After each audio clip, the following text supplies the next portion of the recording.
الحمدللہ نحمدہ ونصلی علی رسولہ الکریم۔ آج انشاءاللہ میں دوسرے پارے کے کچھ اہم احکامات آپ کے سامنے بیان کروں گا۔ خلاصے کے طور پر اللہ سے دعا ہے اللہ صحیح طرح سے کہنے کی، سننے کی، سمجھنے کی اور پھر عمل کی توفیق عطا فرمائے۔ دوسرا پارہ جو شروع ہوتا ہے سیقول السفہاء من الناس ما ولاھم عن قبلتہم التی کانوا علیہا، رسول اللہ صلی اللہ علیہ وسلم کو حکم دیا گیا کہ بیت المقدس سے اپنے رخ کو تبدیل کر کے بیت اللہ کی طرف رخ کر دیں، کعبہ کی طرف رخ کر دیں۔ تو چونکہ بیت المقدس جو فلسطین میں ہے یہود و نصارہ کا بھی قبلہ رہا ہے وہ، تو اس پہ یہودیوں نے، عیسائیوں نے بہت شور مچایا کہ انہوں نے تو ابراہیم کے قبلے ہی کو چینج کر دیا ہے۔ اس پہ یہ آیات نازل ہوئیں کہ یہ بے وقوف لوگ ہیں جو کہیں گے کہ ان کو قبلے سے کس نے پھیر دیا۔ تو آپ ان کو جواب میں کہہ دیں للہ المشرق والمغرب، بھئی اللہ کے لیے مشرق مغرب ہے، جہاں چاہے حکم دے، کوئی اسپیسیفک کوئی جگہ بذات خود مقصود تو نہیں ہوتی، مقصد تو اللہ کی اطاعت ہے۔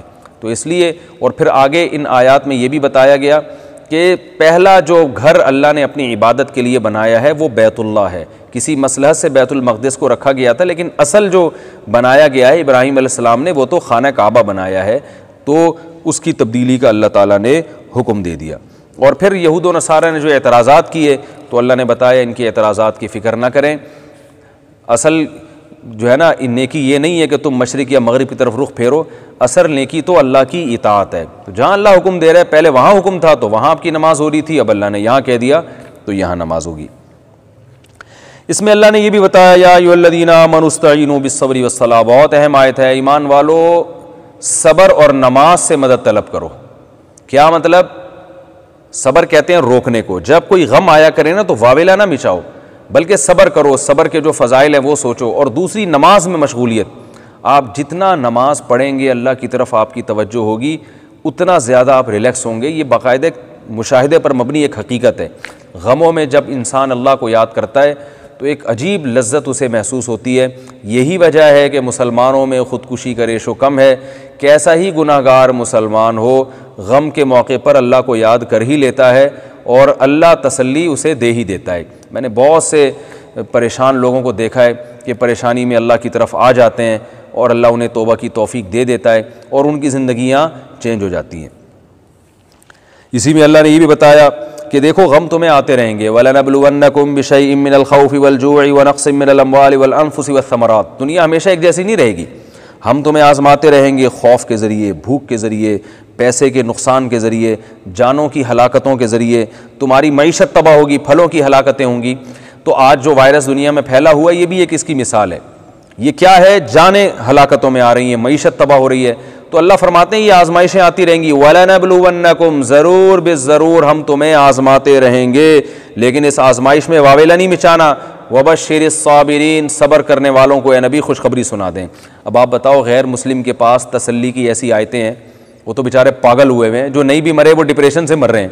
تو آپ احتیاطی تدابیر مکمل اختیار کریں، لیکن ساتھ ساتھ صبر بھی کرنا ہے۔ اور صبر کیسے کرنا ہے اس کا اللہ نے بہترین نسخہ بیان کر دیا، فرمایا اذا اصابتہم مصیبہ، جب ایمان والوں کو کوئی مصیبت پہنچتی ہے، یعنی کوئی خوف یا بھوک، معاشی ترقی نہ ہو رہی ہو، معاشی نقصان ہو رہا ہو یا جانیں ہلاک ہو رہی ہوں، تو وہ کیا کہتے ہیں انا للہ، ہم اللہ کے غلام ہیں، ہم اللہ کے لیے ہیں۔ ظاہر ہے جب اللہ کے لیے تو اللہ کو حق ہے جو چاہے کرے ہمارے ساتھ، وَإِنَّا إِلَيْهِ رَاجِعُونَ، اور ہم نے لوٹ کر اسی کی طرف جانا ہے۔ کیا مطلب؟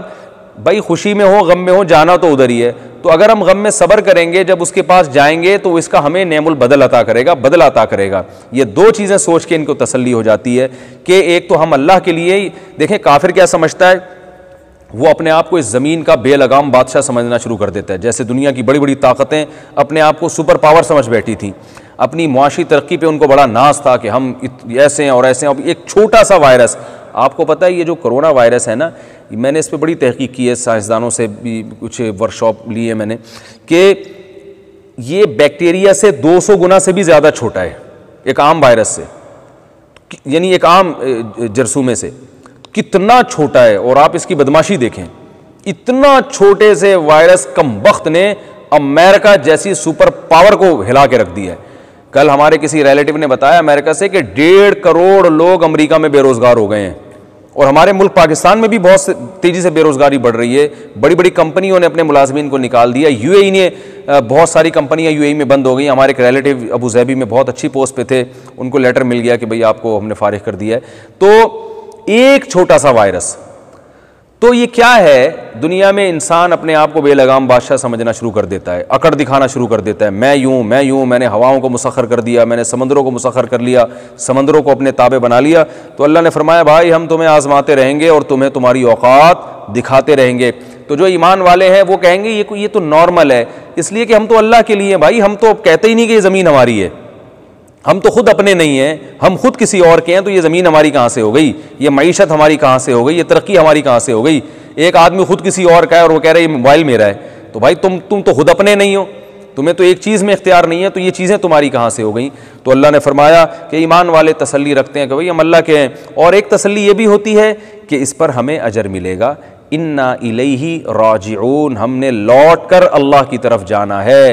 اور نبی صلی اللہ علیہ وسلم نے خوشخبری سنائی، فرمایا حتی الشوکۃ یشاکھا، ایک کانٹا بھی تمہیں لگتا ہے نا، اس سے جو تکلیف ہوتی ہے اس پہ بھی آپ صلی اللہ علیہ وسلم نے فرمایا تمہارا گناہ معاف ہوتا ہے اور اللہ تمہیں نیکی دیتے ہیں.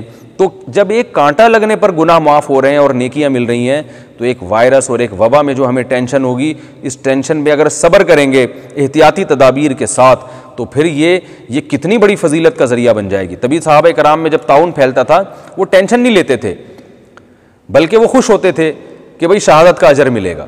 اچھا یہاں ایک بات ذہن میں رکھیں، خوش ہونے کا یہ مطلب نہیں کہ احتیاطی تدابیر چھوڑ دیں آپ. بعض لوگ کیا کرتے ہیں، اعتدال کے راستے سے ہٹتے ہیں کہ وہ خود سے بیمار ہونے کی کوشش کر رہے ہیں. تو ایسی آزمائش جو اللہ کی طرف سے ہو، آپ پوری احتیاطی تدابیر اختیار کر رہے ہو لیکن پھر بھی اللہ کی طرف سے آزمائش آ جائے تو اس آزمائش میں صبر کرنے پر اجر بھی ملتا ہے. اور اللہ کی طرف سے فرمایا ہم نے تورات نازل کی، اس میں حکام دیے، یہود کے بہت سے علماء وہ حکام لوگوں سے چھپایا کرتے تھے، اس سے آ کے ملتا رہے گا وہ. اور بچے اگر باپ کے پاس رہتے ہیں تو ماں کے خلاف نہیں ورغلائے گا اور خرچہ دے گا، وہ اس کا حق ہے، اس کی ذمہ داری ہے، لیکن ماں جب چاہے گی بچوں سے ملتی رہے گی. اور فقہاء نے مزید تفصیل بیان کی ہے کہ اگر بچے ماں کے پاس رہتے ہیں تو ہفتے میں کم از کم ایک دن باپ کے پاس رات بھی گزاریں گے، وہ باپ کو حق حاصل ہے. آج ہم دیکھتے ہیں کہ بڑا ظلم ہوتا ہے کہ طلاق کے بعد جس کا زور چلتا ہے وہ لے جاتا ہے، اور اکثر عدالتیں عورت کا ساتھ دیتی ہیں، عورتیں بچوں کو لے جاتی ہیں اور پھر سارا خرچہ شوہر سے لیا جاتا ہے. یاد رکھیں خرچہ تو شوہر سے لیا جائے گا لیکن پھر بچوں کی تعلیم اور تربیت شوہر کی مرضی کے مطابق ہوگی، باپ کی مرضی کے مطابق ہوگی. مائیں اپنی مرضی سے اسکول میں بھی داخل کر رہی ہیں، اس میں باپ کا کوئی مشورہ نہیں ہوتا، بس پیسے اس سے عدالت سے لے رہی ہوتی ہیں، حتیٰ کہ عدالت میں ملوانے کا خرچہ بھی باپ کو دینا پڑتا ہے. یہ ظلم ہے، یہ غلط ہے. اور وہ 2 مہینے میں 2 دفعہ منہ دکھائی کہ بھاری بھرکم رقم دے رہا ہوتا ہے.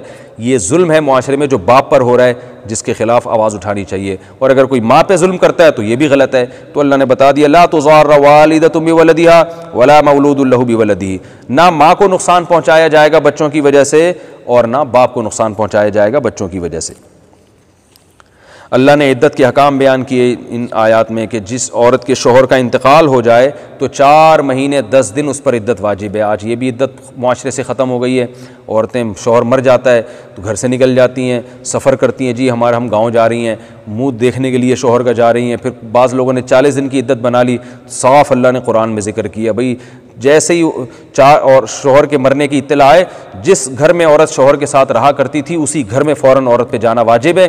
اور 4 مہینے 10 دن تک اس پر زینت اختیار کرنا بھی حرام ہے اور گھر سے نکلنا شدید ضرورت کے بغیر. ہاں کوئی ضرورت ہو، مجبوری ہو، الگ بات ہے. مجبوری کسی کے جنازے میں شرکت، کسی کی شادی بیاہ میں جانا، یہ شرعی مجبوری نہیں ہے. شرعی مجبوری یہ ہے بیمار ہو گئی، ہاسپٹل جانے کی ضرورت ہے، ڈاکٹر گھر میں نہیں آ رہا یا کوئی لیڈی ڈاکٹر نہیں ہے، مجبوری میں بیماری ایک شرعی عذر ہے.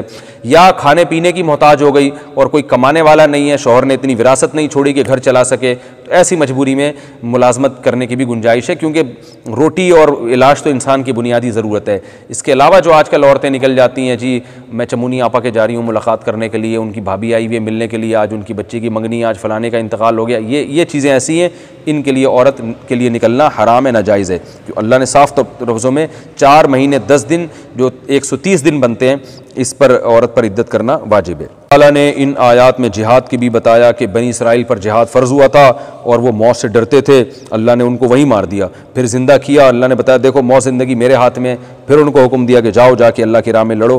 پھر وہ لڑے تو پھر وہ لیت و لال سے کام لینے لگے کہ ہم کیسے لڑیں گے, ہم یوں جو ہے نا, ہمارے کوئی امیر نہیں ہے. تو وقت کے نبی نے ایک طالوت کو بادشاہ بنا دیا, امیر بنا دیا. تو پھر کہنے لگے یہ تو غریب آدمی ہم پہ امیر کیوں بن گیا؟ تو پھر نبی نے بتایا کہ اللہ نے ان کو علم اور جسم میں تم پہ فضیلت دی ہے. پتہ یہ چلا کہ کمانڈر کے لیے جسم بھی مضبوط ہونا چاہیے اور نالج بھی ہونی چاہیے. جس کے پاس نالج نہیں ہے اور جسم مضبوط نہیں ہے وہ کمانڈر نہیں بن سکتا فوج کا. اس سے بھی فقہاء نے تو یہاں تک بیان کیا ہے کہ آپ کے پاس ایک فوج کے کمانڈر بنانے کے لیے ایک نیک آدمی ہے, لیکن اس کے پاس تجربہ نہیں ہے, نالج نہیں ہے, اور ایک جو ہے نا فاسق و فاجر ہے مگر تجربے کار ہے اور لڑ سکتا ہے. تو فقہاء نے بیان کیا کہ جو فاسق فاجر ہے نا, چونکہ وہ تجربے کار ہے اور نالج ہے اس کے پاس, اس کو امیر بنایا جائے گا. تو اسباب کو اختیار کرنے کا ہماری شریعت نے حکم دیا ہے, اس لیے کہ یہ جو نیک آدمی ہے اس کو جنگ کا پتہ نہیں ہے, نقشوں کا پتہ نہیں ہے, زمانے کے حالات نہیں جانتا, تو یہ مروا دے گا اتنی پوری فوج کو. تو دیکھیں داؤد علیہ السلام کو اللہ نے زمین میں جب خلافت دی ہے تو لوہے ان کے ہاتھ میں پگھلائے اللہ تعالیٰ نے تاکہ وہ لڑائی کر سکیں. تو اسباب اور وسائل ان کو دیے ہیں اللہ تعالیٰ نے. تو دنیا دار الاسباب ہے, یہ اسباب سے چلتی ہے. آج ہمارے یہاں لوگ کہتے ہیں بس سب کچھ دعاؤں سے ہو جائے گا, ایسا نہیں ہے. اگر جو ہے دعاؤں سے ہوتا تو اللہ یہ نہیں بتاتے کہ طالوت کو ہم نے کمانڈر اس لیے بنایا کہ علم بھی زیادہ اور جسم بھی مضبوط. تو کمانڈر خود ہی بیچارہ اگر مدد کے محتاج ہو, اس کو جنگ میں لے کے جا رہے ہیں تو بیچارہ تھر تھر کانپ رہا ہے, تو دل مضبوط نہیں ہے تو وہ کیا کمانڈ کرے گا. تو تقویٰ بھی ضروری ہے لیکن ساتھ ساتھ اسباب و وسائل بھی ضروری ہیں. ہاں جو کمانڈر متقی بھی ہو اور یہ اس کے پاس اسباب بھی ہوں, نالج بھی ہو, صحت بھی ہو, ٹریننگ بھی ہو, تجربہ بھی ہو, اس کو اللہ جلدی کامیابی عطا کریں گے. اور جس میں تقویٰ نہیں ہے, صرف اسباب و وسائل ہیں, اس کی کامیابی میں تاخیر ہو سکتی ہے, اس میں اللہ کی مدد دور ہو سکتی ہے. لیکن اسباب اور وسائل بھی بہرحال ضروری ہیں. یہ فقہاء نے بیان کیا ہے کہ سلطان یعنی جو کمانڈر بنانے کے لیے فوج کا صرف تقویٰ کافی نہیں ہے, انہوں نے بیان کیا ہے کہ صلاحیت کا ہونا بہت ضروری ہے. تو اللہ تعالیٰ نے پھر طالوت کے ذریعے فتح عطا فرمائی. اسی میں داؤد علیہ السلام بھی تھے جو کمانڈر تھے, بڑی بے جگری سے لڑے. انہوں نے دشمن کے جو امیر تھا جالوت اس کو قتل کر دیا, بہادری دکھائی. تو اللہ نے آپ کو علم اور حکمت عطا کی, نبوت عطا کی, اور داؤد علیہ السلام کو اللہ نے زمین کا بادشاہ بنا دیا. اب دیکھیں داؤد علیہ السلام میں صرف تقویٰ نہیں تھا, اسباب و وسائل اختیار کیے, جنگی مہارت جانتے تھے, لڑنا جانتے تھے. تو میدان جنگ میں جا کے دشمن کے بادشاہ کو, کمانڈر کو قتل کیے جا کے. یہ صلاحیتیں تھیں جس کی وجہ سے اللہ نے خلافت دی ہے. آج ہمارے پاس صلاحیتیں ہیں نہیں اور ہم خلافت کی باتیں کرتے ہیں اور یہ کہتے ہیں کہ ہم یہ بھی کر لیں گے, یہ بھی کر لیں گے. ہم نے بڑے بڑے علماء سے سنا ہے کہ بہت سے مسلمانوں کی حالت یہ ہے کہ ان کے پاس اگر حکومت آ گئی نا, نیک تو بہت ہیں مگر حکومت چلانے کی صلاحیت نہیں ہے. کہتے ہیں کہ اگر ان کے پاس حکومت آ گئی تو یہ جو رہی صحیح حالت ہے نا وہ بھی نہ تباہ ہو جائے ہمارے ملک کی. تو بعض لوگوں میں یہ بھی ہے. تو دونوں چیزیں آپ نے دیکھنی ہے, صلاحیت بھی ہو اور تقویٰ اور للہیت بھی ہو. اللہ تعالیٰ سے دعا ہے اللہ ہمیں جو کچھ ہم نے کہا سنا اس میں کمی کوتاہی معاف فرمائے اور ان آیات پر دل و جان سے عمل کی توفیق عطا فرمائے. وما علینا الا البلاغ.